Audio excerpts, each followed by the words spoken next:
Hello' rice, এয়া বনাইছোঁ আজি কঁঠালৰ চব্জি। কোনে কোনে খাই ভাল পায় কমেণ্ট কৰি জনাব দেই।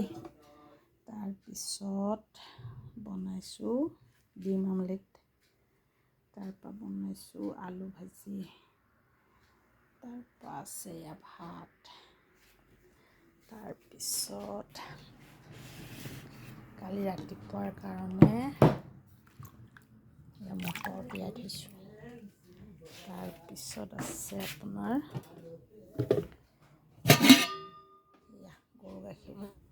কোনে গৰু গাখীৰৰ চাহ খাই ভাল পায়। তাৰপিছত অকণমান মোৰ কাৰণে কচু পিটিকা, কণ বিলাহী, জলকীয়া দি পেলাই সেয়াই আৰু অকণমানকৈ বনাইছোঁ খাবলৈ।